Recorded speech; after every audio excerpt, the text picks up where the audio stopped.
Hello everyone. सो आज हमारा topic रहेगा पॉलिटी से संबंधित। पॉलिटी में जैसा कि हमने देखा है कि पॉलिटी जो है वो हमारी वो पिछले सेशन में जब हमने किया था पिछली क्लास में, तो वो हमने देखा था कि पॉलिटी में शेड्यूल्स पढ़ रहे थे हम। और शेड्यूल्स जो हैं वो अनुसूचियाँ जिसको हम हिंदी में बोलते हैं वो काफ़ी ज़रूरी हैं। तो शेड्यूल्स आइए करते हैं नेक्स्ट शेड्यूल्स जो हमारी अमेंडमेंट्स के साथ जोड़े गए हैं। ठीक है जी। सो अमेंडमेंट्स जो हैं, जैसे कि हमें पता है आज तक हमारी जिसको हम संशोधन कहते हैं,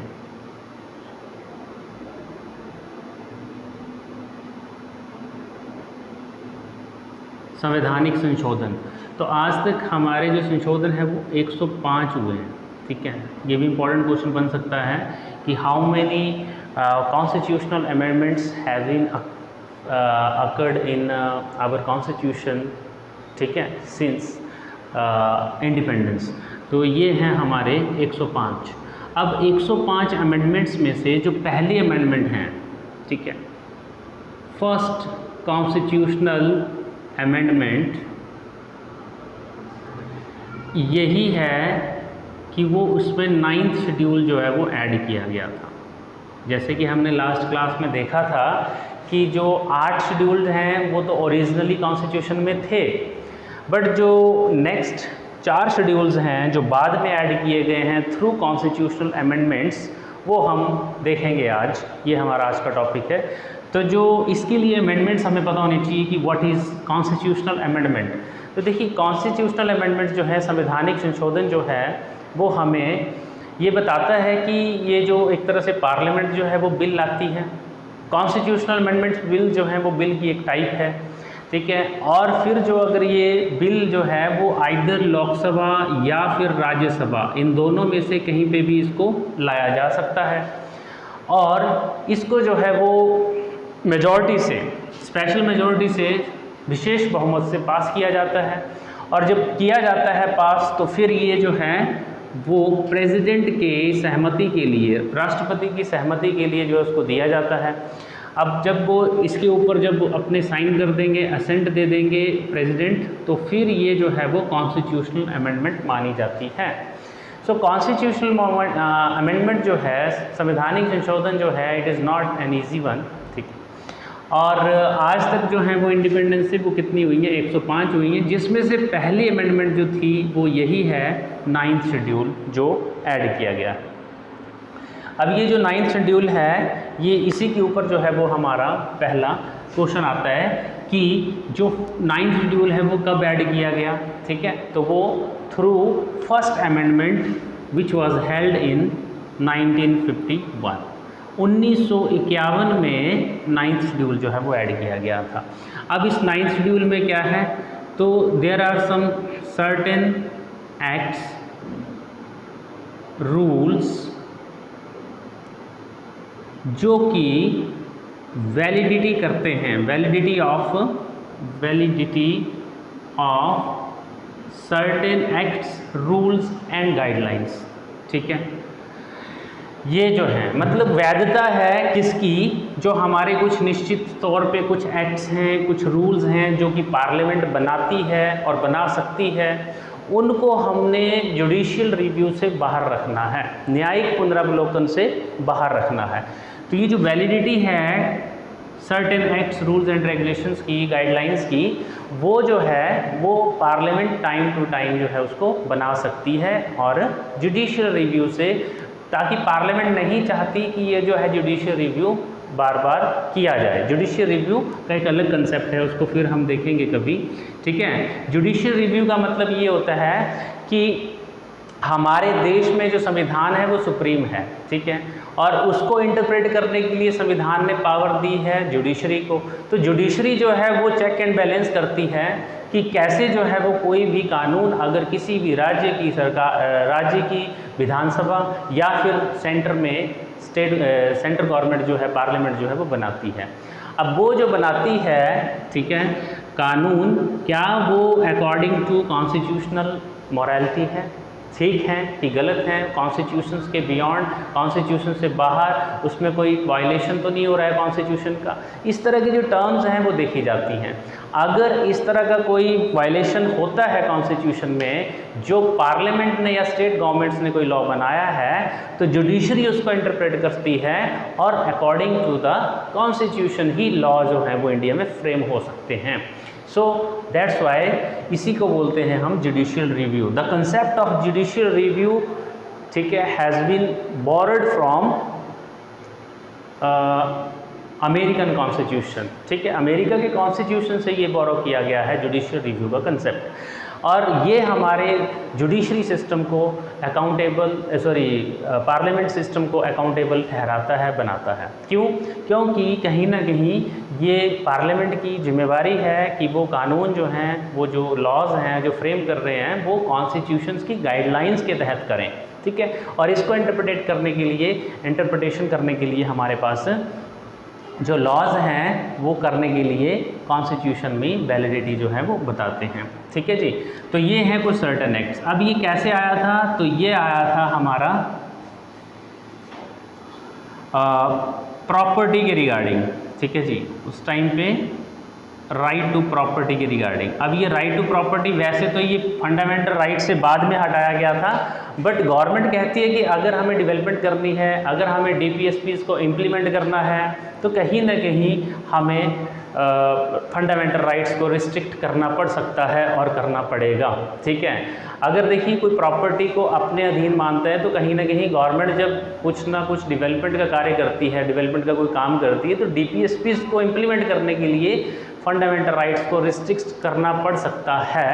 तो ये बाद में हालांकि सुप्रीम कोर्ट की एक जजमेंट भी आई थी, तो ये चीज़ बताई गई है, और फिर 1978 में इसको जो है वो रेफरेंस के तौर पे 78 में 44th कॉन्स्टिट्यूशनल अमेंडमेंट एक्ट से जो है वो हमारा राइट टू प्रॉपर्टी जो है फंडामेंटल राइट से हटा करके लीगल राइट इसको बना दिया गया है। तो ये फंडामेंटल राइट से अब क्या है, right to property legal right है, जो कि आर्टिकल 31 से हटा करके आर्टिकल 300A में इसको लीगल राइट बनाया गया है।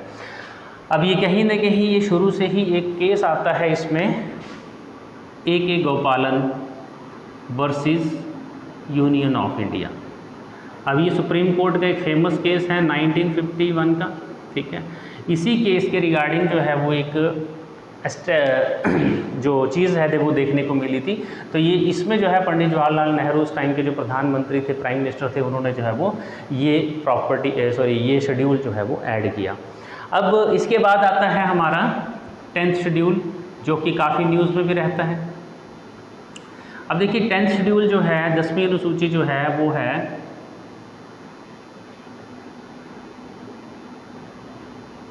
दल बदल विरोधी कानून। इसको हिंदी में कहते हैं हम दल बदल विरोधी कानून,